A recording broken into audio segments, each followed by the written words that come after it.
Nobody is coming. That fact does not arrive slowly, does not build gradually. It lands all at once, complete, final. No one coming is not the crisis. What gets done with that fact is the only question that matters. Because waiting was always the real cost, not the absence of support, not the loneliness itself, the waiting for something that was never going to arrive. Every day spent waiting was a day not spent moving. Every hour pointed toward a rescue that had no one behind it, borrowed from what could have been built instead. And the moment that fact becomes undeniable, something has to decide what happens next. The shift is this. The truth that was supposed to end things becomes the exact thing that starts them. Not because the pain disappears, not because the absence suddenly feels acceptable, but because the absence becomes information, clear, unambiguous, telling exactly one thing. Nobody else is going to do this. And once that lands, not intellectually, in the body, at 3 a.m. with the floor as the only witness, once it actually lands completely, the only direction available is the one that was always going to matter most: forward, alone, without waiting for permission that was never going to come from outside. That truth is not a wound to survive. It is the sharpest tool available, and it is completely free to anyone willing to actually pick it up. Alone gets framed as the worst outcome constantly, as a failure of connection, as evidence something went wrong, as the thing to be avoided at nearly any cost. That framing is wrong. Alone is not what happened when things fell apart. Alone is what makes some people impossible to stop. The strongest outcomes that have ever existed, the ones that came from somewhere real, that actually held under pressure, that did not collapse the first time conditions got harder, almost none of them came from surrounded. Almost none of them came from supported, applauded, carried forward by everyone watching. They came from this, from the specific, uncomfortable, unwitnessed condition of having no one and having to keep going anyway. Because the presence of support produces one kind of result, a result that works as long as the support is there, a result that depends on conditions continuing to be favorable. The absence of support produces something different, something that does not require favorable conditions, something that can function in dark, hard, unsupported stretches, because that is exactly where it was built. So alone is not the tragedy. Alone is the specific condition where certain things get built that cannot be built any other way. Not better things necessarily, not more comfortable things, things that last, things that hold, things that do not require the right conditions to still be standing tomorrow. The ones who came through alone did not come through despite it. They came through because of it. There is a specific moment worth naming directly. The one where the search happens, where the eyes go around the room, where hope is still alive that somebody is coming, and the room is empty. The silence is complete. Nothing there. That moment is not the low point. That moment is the exact start of something that matters. Because the search had to happen first. The checking, the hoping, the completely vulnerable belief that rescue might still arrive. That had to happen. The floor had to stare back, before the direction could change. Because until the floor stared back, until the searching produced nothing, until the silence was undeniable, there was still a reason to wait. The floor ending, the search ended the waiting. What followed was not inspiration, not a sudden surge of belief, not a decision made from strength, a decision made from the specific, exhausted, completely alone recognition that nobody else was going to do this, so it had to be done without them. Not ideally, not because aloneness was the preference, because it was the only actual option remaining once the room confirmed it was empty. That is how saving yourself starts. Not from courage, not from readiness, from an empty room and the floor staring back, and the recognition that staying on that floor was going to be the only other outcome available. Not rescued, not carried, saved by the only one who was actually there. Nothing about arriving here was carried. Every step that produced this position, every decision, every hard stretch survived, every moment pushed through without someone else managing the weight. All of it unassisted. Nobody else built this. Nobody else gets credit for what comes next either. That is not bitterness. That is accurate accounting of where the actual capacity lives, what it is built from, what produced whatever ability to keep going currently exists. Not support, not encouragement, not the network. The absence of all of those things, and the specific requirement to keep moving anyway. That requirement built something specific to the condition of moving without being carried. And that something does one particular thing. It removes a dependency on the right conditions, on favorable support, on someone else managing some portion of the load. Without that dependency, the pace can be whatever the pace actually needs to be, not adjusted for someone else's capacity, not slowed to accommodate someone else's timeline, not carried forward, moving forward on exactly the terms that work, at exactly the speed this can actually go. Uncarried goes faster than anyone carrying ever expected. Loneliness gets assessed as damage, as something that happened to the structure, that weakened what was there, that left something diminished. That assessment is wrong. Loneliness did not take anything real. It removed what was borrowed and never built to last. Because some of what was being leaned on was never actually load-bearing. It felt load-bearing, felt necessary. The absence felt catastrophic when it arrived. But load-bearing things, when removed, cause collapse, and there was no collapse here. There was difficulty, real difficulty, but not collapse. Which means what got removed was not actually holding anything up. It was just present, comfortable, familiar, mistaken for structural support because it had always been there. The loneliness removed it, and what remained was the actual structure, the part that was always doing the real work, even when borrowed supports were present, creating the illusion of shared load. What the loneliness left behind is more honest than what existed before it arrived. Smaller in some ways, but all of it real, all of it actually load-bearing, none of it dependent on conditions that were never going to stay permanent. The floor is specific, not an abstraction, an actual location where the weight became too much, where staying standing was no longer an option, where the only available position was down. And down happened, completely, with no audience, with nothing dignified about it, just the floor and everything it feels like to be there, without any way to make it look better than it was. The floor is only the end if it becomes the address.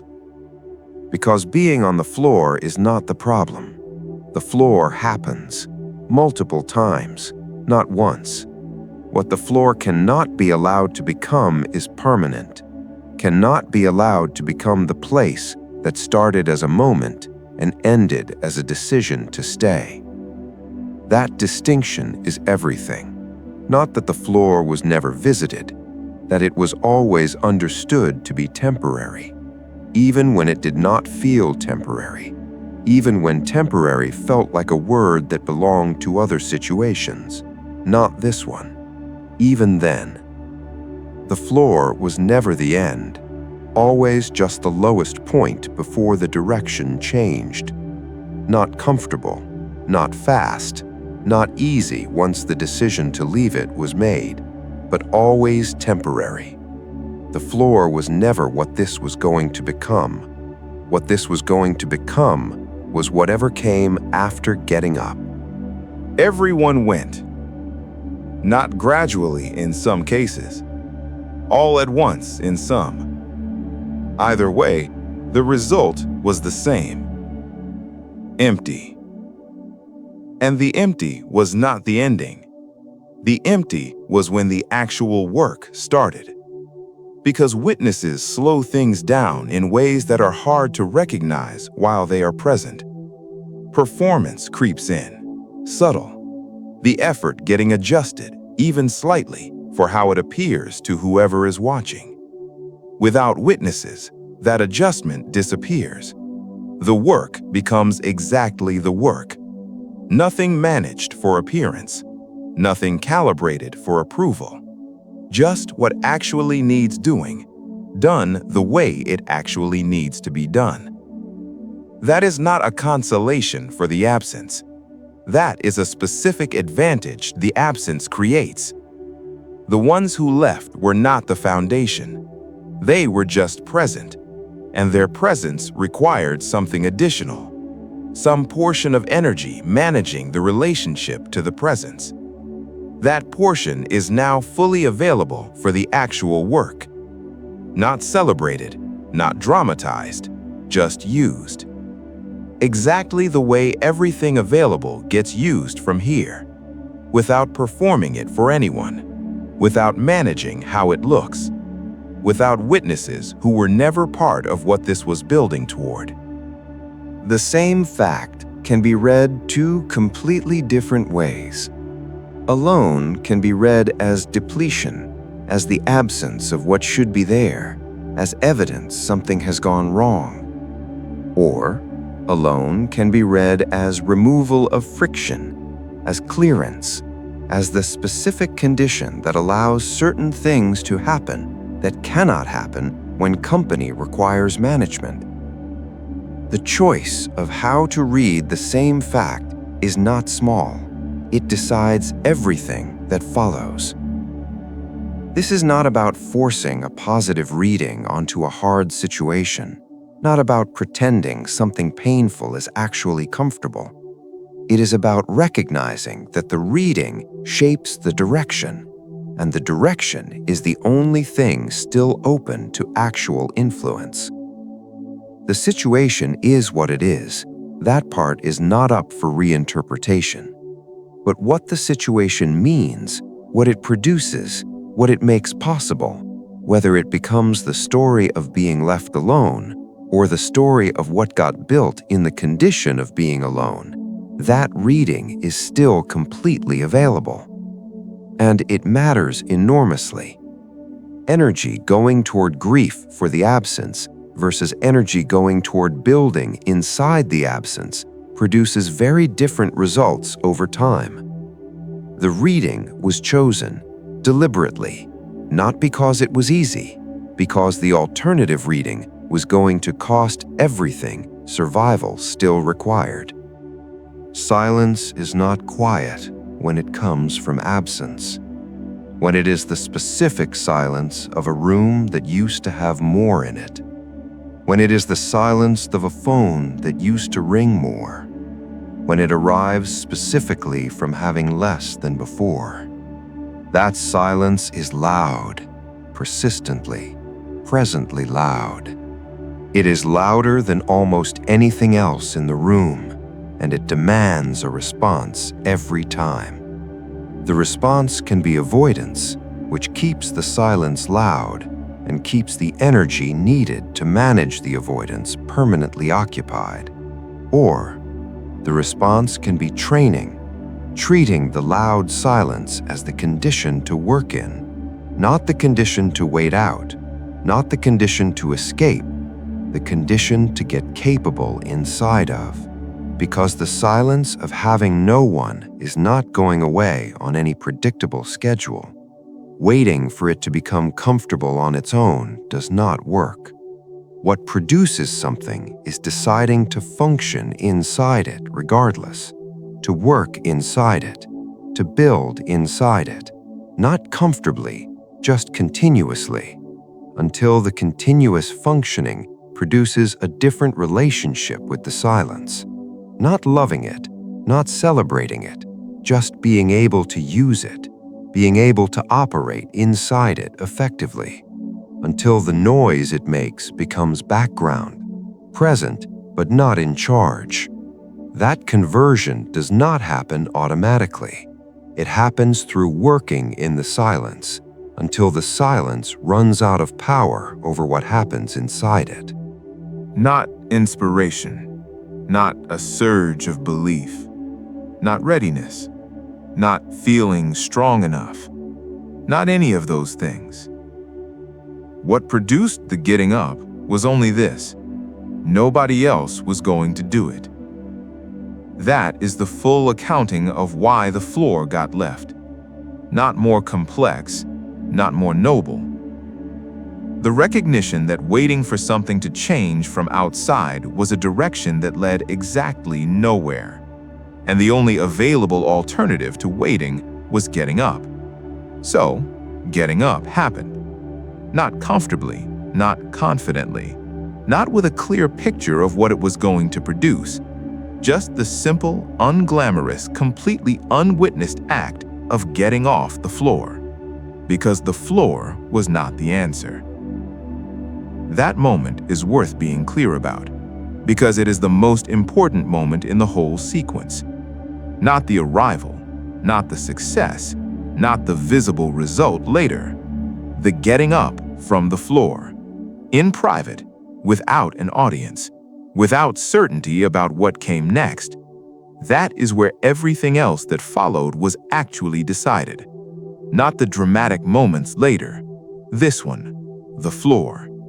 Getting up because nobody else was going to, and the floor was not acceptable as a permanent location. That decision, small and private, and witnessed by nobody, was the beginning of every single thing that came after it. Loneliness gets its reputation from the comparison, from the absence being measured against what was there before, from the present being weighed against a past that is no longer relevant to what needs to happen next. That comparison produces pain, real pain, not constructed, not exaggerated. But the comparison is the problem, not the solitude itself. Solitude without the comparison is a completely different thing. It is where the most important work actually happens. The comparison keeps the pain loud, keeps the focus on what is missing, keeps the measure of the present stuck against a past that has already closed. Dropping the comparison changes everything about what the same condition actually is. Without the comparison, alone becomes spacious, not comfortable necessarily, not preferred, but usable, full of the specific kind of space where things get built that company would have prevented, things that require that much quiet, that much absence of outside input, that much time with only the actual work and what is needed to produce it. That reframe is not performed. It did not arrive instantly. It took time inside the solitude for the comparison to lose its grip, to let the other reading become possible. But it became possible, and once possible, it became the actual experience, not loneliness anymore. Something that looks the same from outside produces something completely different from inside. The empty room does something specific, something the presence of others rarely does. It holds whatever happens inside it without comment. No judgment on the failure that just happened. No opinion on the decision that got made wrong. No reaction to the attempt that fell apart completely. Empty rooms accept everything that happens in them. That is the only place certain work can actually get done. Because judgment from outside changes what happens inside. Even subtle judgment, even well-meaning reaction, it adjusts the work, calibrates the effort toward what will be received well, rather than what actually needs to happen. The empty room removes that calibration. What happens in it is exactly what needs to happen, without adjustment for external opinion. And empty rooms do not quit, do not have bad days that make them unavailable, do not have their own needs that compete with what the room is supposed to hold.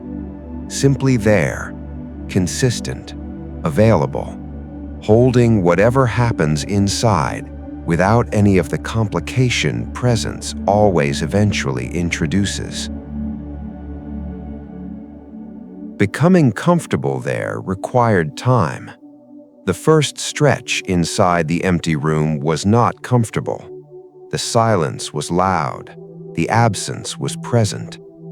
But over time, gradually and without dramatic announcement, the room became the place where everything real was possible, where nothing had to be managed for external consumption, where the work could be exactly the work, witnessed by nobody, held by the room, done anyway.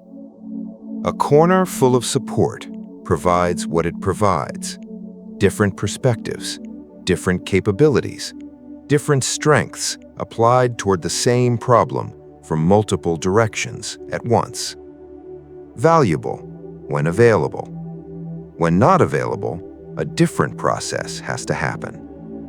Needing what is not there leaves one option: build it inside what is already present. The perspective not offered from outside had to be developed internally. The capability not available from support had to be built from scratch. The strength nobody else was bringing to the problem had to be found in the only place left to look. That process is harder than having the support. Not faster, not more efficient, not the preferred method by any measure, but it produces something specific, something the presence of support, ironically, sometimes prevents.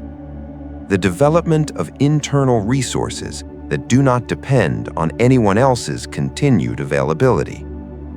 Resources that do not leave when relationships change, do not disappear when the support system shifts, do not require the right people to be present to function. Present because they got built inside, not borrowed from the corner.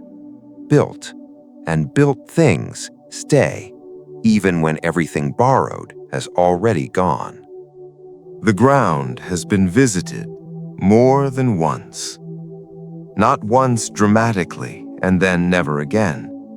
Multiple times. Enough times that the relationship with it is actual, not theoretical. Knowing the ground well is not a record of failure. It is a record of getting up repeatedly from exactly that place. Every visit to the ground was followed by the same thing: getting up. Not immediately, not easily, not without the visit costing something real, but always, without exception. The ground eventually got left. That pattern is not accidental. Did not happen because every situation was manageable, because every visit could be recovered from quickly. Some of them were not manageable quickly. Some required a long time down, a long conversation with the floor, a long period of staying exactly where the weight had brought everything. And still, eventually, up. That track record matters, not because the visits to the ground are worth repeating, because the pattern of leaving it is established and documented, not just hoped for, actually proven across multiple visits that were real and hard and unwitnessed by anyone except the floor. The ground knows, and the ground has only ever been a temporary location. Every time. Promises made in comfortable conditions often do not hold. Made in the presence of support, made in the warmth of encouragement, made in daylight when the cost does not feel fully real yet. Those promises tend to fade when conditions change, when the support is not there, when the encouragement has moved on, when daylight turns into the exact midnight the promise was never truly made for. The promises that hold are the ones made at midnight, alone, with nothing comfortable nearby to soften the weight of what is being committed to. Because midnight on the floor is specific, it removes everything comfortable. It removes the buffer between the promise and the real cost of keeping it.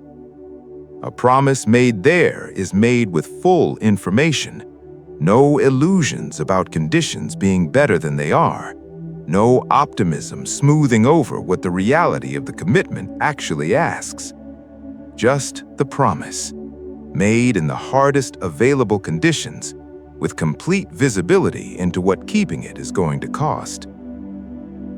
That is why those promises hold, not because they were made more dramatically, not because the feeling behind them was more intense, because they were made in the conditions where breaking them would have been the easier choice, and they were made anyway, in full view of what keeping them would require, with nobody watching except the floor. That midnight promise does not forget itself the way daytime promises sometimes do. It was made where forgetting would have been easier than remembering, and it chose remembering. The hand that does not reach down teaches something the hand that does reach down never could. Not immediately, not while the absence is being felt, not in the moment when having it would have made the difference, but eventually. The absence of the hand reaching down forced the development of something that does not depend on a hand. Because depending on the hand means being limited to wherever the hand can reach, to whatever situations produce the conditions where someone else's hand is available and willing. Not depending on the hand means something else, being limited only by what can be built and developed internally, by what can be reached independently. That limit is different. It expands based on what gets built, not based on who shows up with a hand available. Growing until the hand was no longer needed was not a choice in the moment. It was a response to the only actual option. The hand was not coming, so something else had to develop. And something else did. Not identical to what the hand would have provided, not a replacement for it, something built from the specific requirement of its absence. Something that belongs to whoever built it, cannot be taken back when relationships change, cannot disappear when circumstances shift. There, because it was built there, not borrowed from someone else's willingness to reach. The bottom of things is not crowded. Most people do not go there, or manage to stop before arriving, or the conditions do not converge in a way that sends them all the way down. Alone at the bottom is not a punishment. It is the specific condition where the clearest thinking becomes possible. Because the noise at the top of things is constant, opinion everywhere, input from every direction, the weight of external expectation managing a significant portion of every decision. At the bottom, quiet. The external noise cannot reach there, or it reaches there and gets ignored because the only thing that matters is the actual situation, plain, without the management of other people's reactions to it. That silence is not comfortable, but it is clarifying. What matters is obvious. What does not matter falls away completely, not philosophically, practically, because there is no energy to spend on what does not matter, and the energy for what does is already desperately low. So clarity happens, not because the bottom is a good place to be, but because the silence of it allows hearing something the noise above constantly drowns. What actually needs to happen? What actually has to change? What actually matters when the performance layer is completely gone? That clarity is not available everywhere. It is specific to certain conditions, the ones where nothing is left except exactly what is real. Strip everything away, and what remains is binary, down or not. Not complicated, not layered, not requiring analysis. Just the two options, in their plainest form, with nothing left to soften either of them. Staying down or refusing to, that is the entire choice. Everything else is detail. And in that moment, with nobody there, with nothing external providing pressure in any direction, the choice had to be made entirely from inside. Not performed for observers, not made in response to external expectation, not made because someone was watching. Made, in private, from whatever was still available internally after everything else had already been spent. The getting up that came from that choice is different from getting up because someone was watching, different from getting up because someone expected it. Getting up from that place, in that condition, without anyone, means the getting up belonged entirely to whoever did it. No credit shared, no debt owed to any external push, just the choice made internally from the bottom of things, and then the getting up that followed. Not once, not as a single dramatic reversal, as the permanent decision that staying down was never going to be the destination. Permission from outside arrives with conditions attached. It comes wrapped in the expectations of whoever grants it, tied to the standard of whoever is doing the approving, dependent on the continued favor of whoever has the power to withdraw it. That permission is expensive in ways that are not immediately obvious. The cost is not the price of entry. The cost is the ongoing management of the relationship to the grantor. Permission that comes from outside also leaves from outside. Permission built internally stays. Alone removed the dependency on external permission, not gradually, immediately, because the external permission was not present. So either permission came from somewhere internal or nothing got done, and things needed to get done. So internal permission had to be the thing, had to be real, had to be sufficient, without waiting for it to be confirmed by anyone external before it could be used. That shift changes the entire range of what becomes possible. Not because external standards disappear, not because nothing outside matters, because the starting point for any action is no longer dependent on outside approval being secured first. The starting point is internal. The decision is made from inside, and then the action happens, without waiting for external confirmation that the decision was acceptable before proceeding. Alone forced that shift, and the shift is permanent. The permission does not go back to being primarily external, not once it has been established as primarily internal. Getting up did not begin with strength. That matters. It did not begin with hope, or confidence, or certainty that any of it would be worth the effort. It stood up for one reason. The floor was never going to be the end of the story. Nothing more, nothing less. There was no grand revelation, no heroic speech, no sudden transformation. The floor simply became unacceptable as a destination. And sometimes that is enough. Enough to move, not gracefully, not confidently, just enough to rise, one step away from the ground, one step toward anything that wasn't staying there. Everything leads back to this. No one was coming, and that became your greatest advantage. Solitude stopped feeling like punishment. It became the place where something real was built.